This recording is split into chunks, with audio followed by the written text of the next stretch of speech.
Hey Dad, here is my next video, the one I promised you. This is pretty much, I'm not going to say it's the final version because I want to add some more stuff to it, and I definitely want to clean it up some, and I also need to get the RAM working. Not that it's not working, it's just that I haven't hooked it up yet. But so what this is doing is, if you'll notice right here, this is counting by sixes, and I just did that because it's kind of a quirky little number and it shows that it's doing it. Well, it's not doing it because of any chips that are on, it's doing, of course it's doing it because of all the chips, but it's not doing it, it's not hardwired.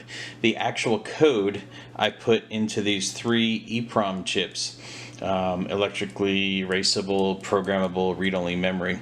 And so what I basically did is I took this register right here, which is just a counter right now, but I've got to be able to read from RAM the instruction that I want to execute, and then that gets sent down to here. Well, what I'm doing right now is I just hard-coded in some logic into these three EEPROMs, and literally this is 16 bytes of code, and it's because if you see, it's counting to 16. Let me slow it down just a tad.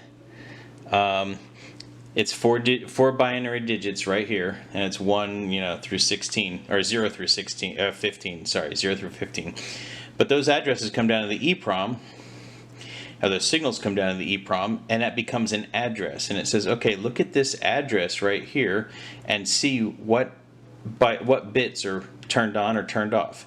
Those bits come out here, flow across here, and come over to this array of LEDs, as well as all of these wires that you see here going to control the various parts of the computer.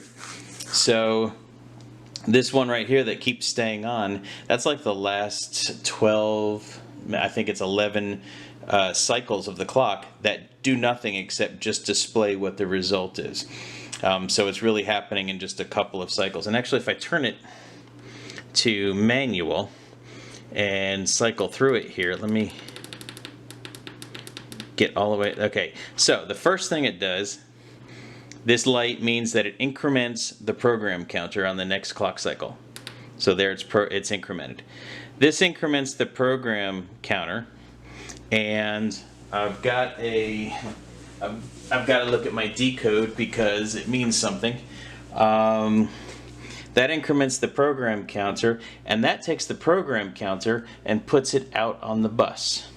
So when I push this, and so that's, there we go. I don't know what I just did there. Let me get back to the beginning.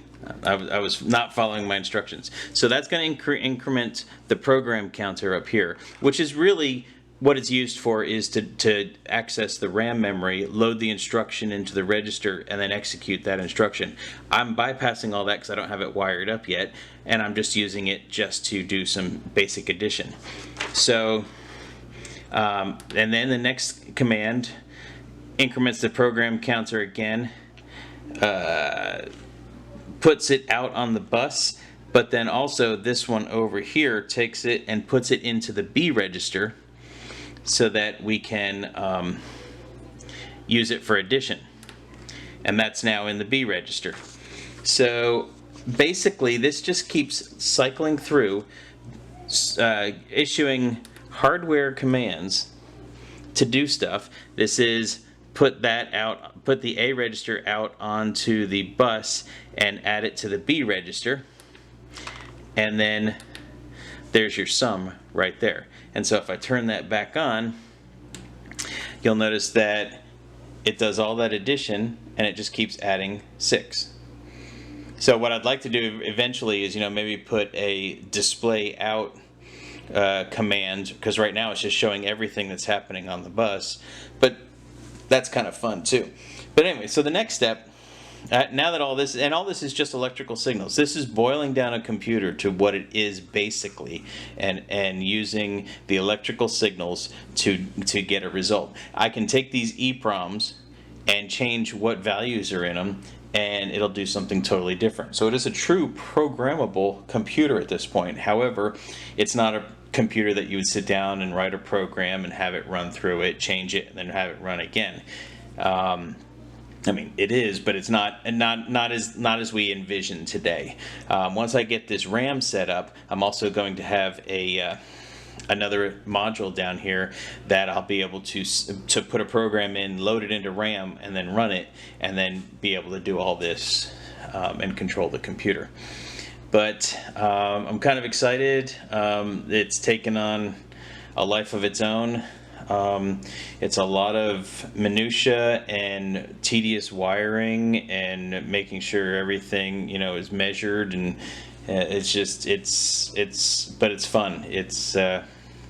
And to see something like this is freaking amazing. So I'll send another video soon. I don't know when. Work's been crazy, so I don't get to work on this as much as I want to, but the next step, notice that these little wires up here are still here, but all over the board they've all been replaced by these yellow wires, which are the command and control signals. And so all of these wires that I was manually going, okay, we put this on the bus, that's all happening now, controlled by these 3 EEPROMs, because there is actually 24 signals, hardware commands that we can control with these 3 8-bit EEPROMs. So I don't know, just it's really gratifying to see it working and to see it look like it does. So anyways, like I said, I'll get that RAM going and create another video. Until then, enjoy.